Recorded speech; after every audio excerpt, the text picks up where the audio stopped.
Breaking news చూస్తున్నాం. Iran, Israel, America మధ్య ఉద్రిక్తతలు కొనసాగుతున్న ఇరాన్ సుప్రీం లీడర్ ఖమేనీ మృతితో యుద్ధ పరిస్థితులు నెలకొన్నాయి. ఈ క్రమంలో ప్రతీకారంగా ఇరాన్ తన క్షిపణులతో ఇజ్రాయెల్ పై ఎదురుదాడికి దిగింది. హెజ్బొల్లా ఇజ్రాయెల్ పై రాకెట్లు, డ్రోన్లతో దాడులు ప్రారంభించింది. దీనికి ప్రతిస్పందనగా ఇజ్రాయెల్ సైన్యం హెజ్బొల్లా స్థావరాలపై భారీ వైమానిక దాడులు చేస్తోంది. ఈ యుద్ధ ఉద్రిక్తతల వల్ల అంతర్జాతీయ మార్కెట్లు చమురు ధరలు ఒక్కసారిగా పెరిగాయి.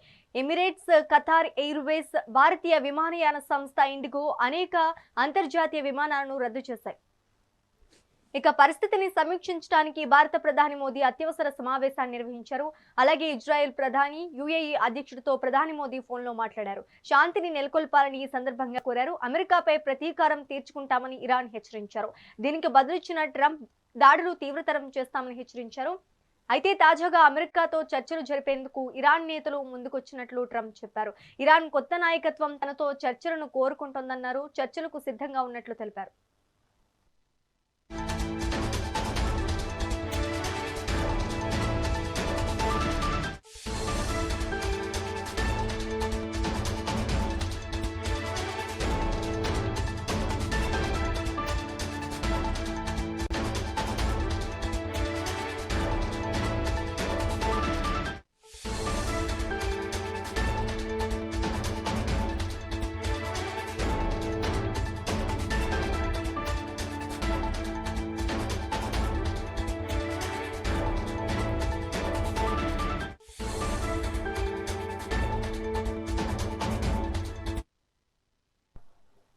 ఇరాన్, ఇజ్రాయెల్, అమెరికా మధ్య ఉద్రిక్తతలు కొనసాగుతున్నాయి. ఇరాన్ సుప్రీం లీడర్ ఖమేనీ మృతితో యుద్ధ పరిస్థితులు నెలకొన్నాయి. ఈ క్రమంలో ప్రతీకారంగా ఇరాన్ తన క్షిపణులతో ఇజ్రాయెల్ పై ఎదురుదాడికి దిగింది. హెజ్బొల్లా ఇజ్రాయెల్ పై రాకెట్లు, డ్రోన్లతో దాడులు ప్రారంభించింది. దీనికి ప్రతిస్పందనగా ఇజ్రాయెల్ సైన్యం హెజ్బొల్లా స్థావరాలపై భారీ వైమానిక దాడులు చేస్తోంది. యుద్ధ ఉద్రిక్తతల వల్ల అంతర్జాతీయ మార్కెట్లో చమురు ధరలు ఒక్కసారిగా పెరిగాయి. ఎమిరేట్స్, ఖతార్ ఎయిర్వేస్, భారతీయ విమానయాన సంస్థ ఇండిగో అనేక అంతర్జాతీయ విమానాలను రద్దు చేశాయి. ఇక పరిస్థితిని సమీక్షించడానికి భారత ప్రధాని మోదీ అత్యవసర సమావేశాన్ని నిర్వహించారు. అలాగే ఇజ్రాయెల్ ప్రధాని, యుఏఈ అధ్యక్షుడితో ప్రధాని మోదీ ఫోన్లో మాట్లాడారు. ఇక ఇదే అంశానికి సంబంధించి మనతో పాటు డిస్కస్ చేయడానికి విశ్లేషకులు కోటేశ్వరరావు గారు మనతో పాటు ఉన్నారు. కోటేశ్వరరావు గారు నమస్తే అండి. నమస్తే. నమస్తే అండి. ఇరాన్ నుంచి అమెరికా, ఇజ్రాయెల్ ఏం ఆశిస్తున్నాయంటారు? ఇరాన్ నుంచి అమెరికా, ఇజ్రాయెల్ గొంతెమ్మ కోరికలు కోరుతున్నాయి. గతంలో ఇరాన్ అణుశుద్ధి కార్యక్రమాన్ని నిలిపివేయాలని అమెరికా, ఇతర దేశాలు ఇరాన్తో చేసుకున్న ఒప్పందాన్ని నుంచి ఏకపక్షంగా అమెరికా వైదొలగటమే కాకుండా ఇరాన్ని రెచ్చగొట్టే విధంగా అనేక చర్యలకు పాల్పడింది. ఆ నేపథ్యంలో ఇరాన్ తన అణు కార్యక్రమాన్ని తిరిగి ప్రారంభించింది. అణ్వాయుధాన్ని తయారు చేసేటువంటి స్థాయికి అది ఎదిగిందనేటువంటి వార్తలు వచ్చిన తర్వాత మళ్ళా ఇదే ట్రంప్ ఆ కార్యక్రమాన్ని నిలిపివేయాలి, మాతో ఒప్పందం చేసుకోవాలని చెప్పేసి డిమాండ్ చేశాడు. దాని గురించి చర్చించడానికి మాకేమీ అభ్యంతరం లేదని చెప్పేసి ఇరాన్ చెప్పింది. అయితే మీ నాయకులుగా ఉన్నటువంటి వాళ్ళందరినీ కూడా మీ ప్రభుత్వాన్ని మార్చేయాలి, వేరే వాళ్ళని ఎన్నుకోవాలి, లేకపోయేట్లయితే మేము అధినాయకుడిగా ఉన్నటువంటి ఖమేనీని చంపేస్తాము, ఇతర నాయకుల్ని చంపేస్తామని చెప్పేసి అమెరికా బెదిరింపులకు దిగింది. ఈ నేపథ్యంలో జెనీవాలో జరిగినటువంటి చర్చలు విఫలమయ్యాయి. దానికి ప్రధానమైనటువంటి కారణం అమెరికా, ఇజ్రాయెల్ అన్నది స్పష్టం. ఎందుకు అంటే ఇరాన్ అణు కార్యక్రమం గురించి చర్చించడానికి, ఒప్పందం చేసుకోవడానికి సిద్ధంగా ఉన్నప్పటికీ కొత్త డిమాండ్లను అమెరికా ముందుకు తీసుకొచ్చింది. ఏమిటి అంటే ఇరాన్ దగ్గర ఉన్నటువంటి ఖండాంతర క్షిపణుల సంఖ్యను తగ్గించుకోవాలని, అదేవిధంగా ఆ ప్రాంతంలో ఇజ్రాయెల్ని వ్యతిరేకించేటువంటిది లేదా అమెరికాను వ్యతిరేకించేటువంటి సాయుధ బృందాలకు సాయం చేయడాన్ని నిలిపివేయాలనేటువంటి కోరికల్ని అణు కార్యక్రమంతో అమెరికా ముడిపెట్టింది. మొదటి దాని గురించి చర్చించడానికి, ఒప్పందం చేసుకోవడానికి మేము సిద్ధమే కానీ మిగిలినటువంటి రెండు కోరికల్ని మేము ఆమోదించే ప్రసక్తే లేదని చెప్పేసి ఇరాన్ చెప్పడంతో తాజాగా ఆ దేశం మీద ఇజ్రాయెల్, అమెరికా దాడులు ఏకపక్షంగా దాడులు ప్రారంభించాయి.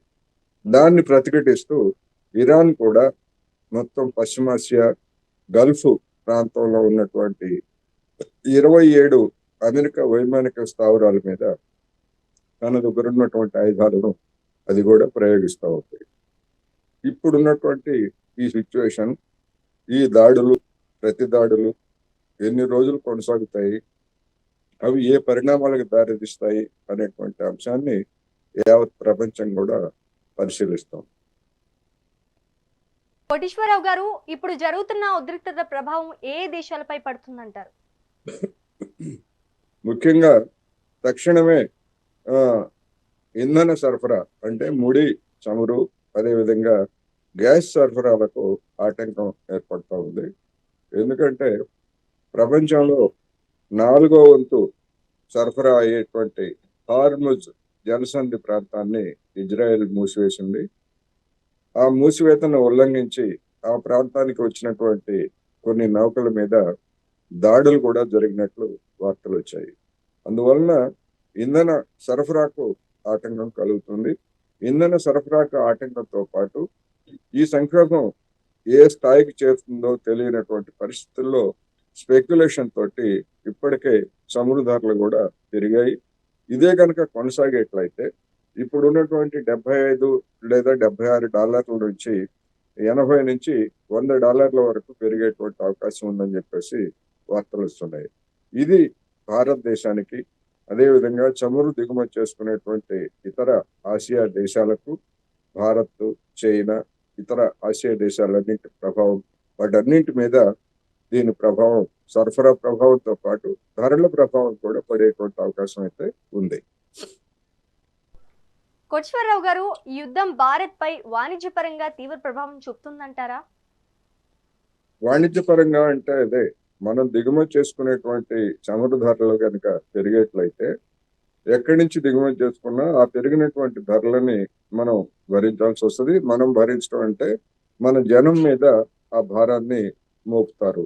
అందుకని యావత్తు భారతీయులు కూడా ఆ భారాన్ని, అంటే అమెరికా, ఇజ్రాయెల్ చేసినటువంటి పాప భారాన్ని భారతీయులు, యావత్ ప్రపంచం కూడా భరించాల్సినటువంటి దుస్థితి ఇవాళ ఏర్పడింది. కోటేశ్వరరావు గారు, ఇక యుద్ధ పరిస్థితులు ఎప్పుడు సద్దుమణిగే అవకాశం ఉందంటారు? అది ప్రారంభించినటువంటి అమెరికా, ఇజ్రాయెలే చెప్పాలి.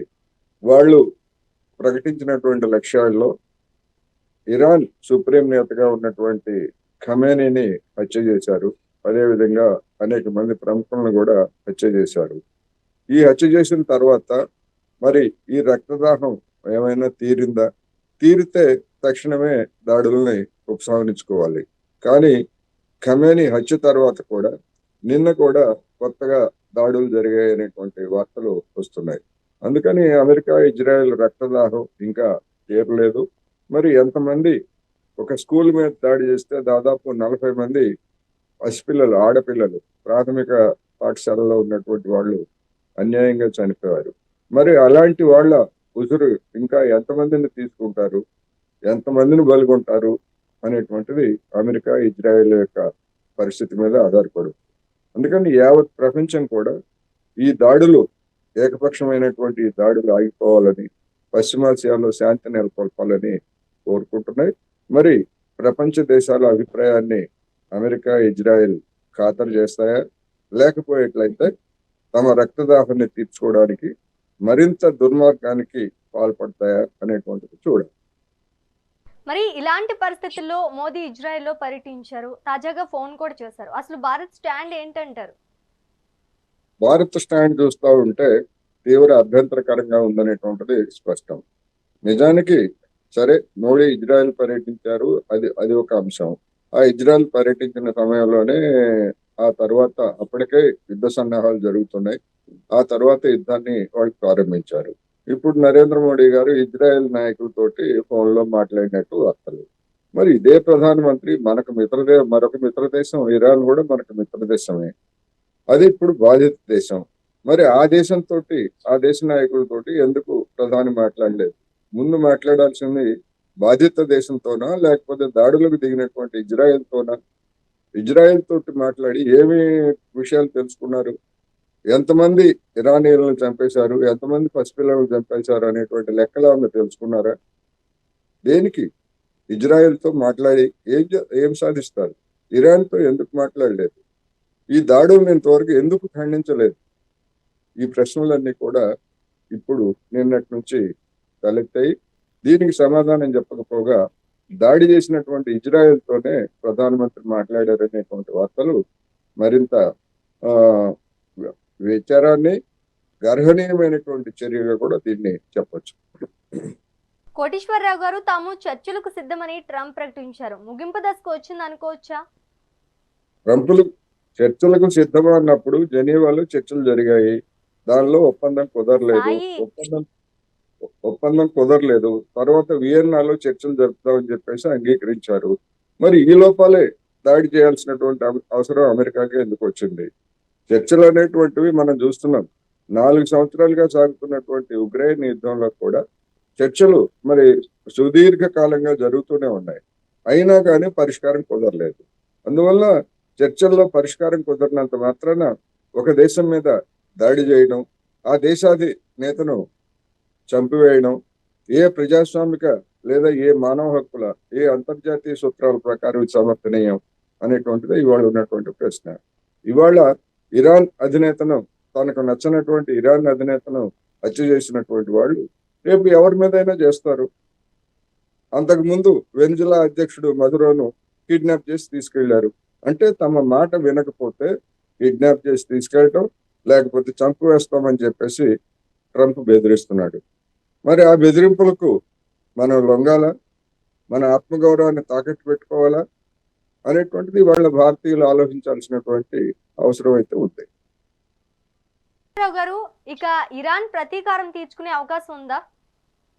ఆల్రెడీ స్టార్ట్ చేశారు కదా వాళ్ళు కూడా. వాళ్ళ దగ్గర ఉన్నటువంటి ఆయుధాలతోటి వాళ్ళకి చేతనైన మేరకు తమ మీద జరుగుతున్నటువంటి దాడులకి ప్రతిగా వాళ్ళు కూడా రాకెట్లను ప్రయోగిస్తున్నారు. ఆ ప్రయోగించినటువంటి రాకెట్లతోటి మొత్తం ఇజ్రాయెల్లో ఉన్నటువంటి జనం అంతా కూడా భయాందోళనకు గురై బంకర్లలోకి వెళ్ళిపోయారని, అదేవిధంగా అనేక ప్రాంతాల మీద జరిగినటువంటి దాడుల్లో కొంతమంది చనిపోయారని, చివరకు అమెరికా యుద్ధ నౌక మీద కూడా ఇరాన్ దళాలు దాడి చేశాయని, ఇట్లా రకరకాల వార్తలు వస్తున్నాయి. అందువల్ల ఇరాన్ కూడా చేతులు ముడుచుకొని కూర్చోవాల్సినటువంటి అవసరం లేదు. ఆత్మరక్షణ ఆత్మరక్షణ కోసం ఎవరైనా కానీ, ఎంత బలహీనుడైనా కానీ దాన్ని వ్యతిరేకించడానికి అన్ని రకాల హక్కులు ఉన్నాయి. అటువంటి హక్కు ఇరాన్కి ఉంది. ఇవాళ ఆ హక్కుని వాళ్ళు వినియోగించుకుంటున్నారు అనేది స్పష్టంగా తెలుస్తాం. కోటేశ్వరరావు గారు, మొత్తానికి ఏం చెప్తారంటారు దీని గురించి? మొత్తానికి యుద్ధాన్ని ప్రారంభించినటువంటి యుద్ధాన్ని అమెరికా, ఇజ్రాయెల్ ఆపివేయాలి. అదేవిధంగా ప్రపంచంలో ఈ యుద్ధ పర్యవసానాలకు బాధ్యులైనందుకు గాను యావత్ ప్రపంచానికి వాళ్ళు క్షమాపణ చెప్పాలి. ఇప్పటికైనా ఇరాన్ అంతర్గత వ్యవహారాల్లో జోక్యం చేసుకోకుండా దాని మానాన దానికి వదిలేయాలి. ఏదైనా అక్కడ ఉన్నటువంటి పాలకులతోటి ఆ జనం తేల్చుకుంటారు తప్ప ఆ జనం తరఫున మేము పోరాడుతున్నాం అనేటువంటి పేరుతోటి జోక్యం చేసుకోవడానికి అమెరికాకి ఏ విధమైనటువంటి హక్కు లేదు. ఇది దురాగతం, దుండగం తప్ప మరొకటి కాదు. ఇటువంటి దురాగతం, దుండగాలను ఖండించాల్సినటువంటి భారతదేశం మౌనం దాల్చడం అనేటువంటిది మరింత ఆందోళనకరమైనటువంటి పరిస్థితి అనేది ఈ సందర్భంగా మనం చెప్పుకోవాలి. మాతో పాటు చక్కటి విశ్లేషణ అందించినందుకు థ్యాంక్ యూ కోటేశ్వరరావు గారు.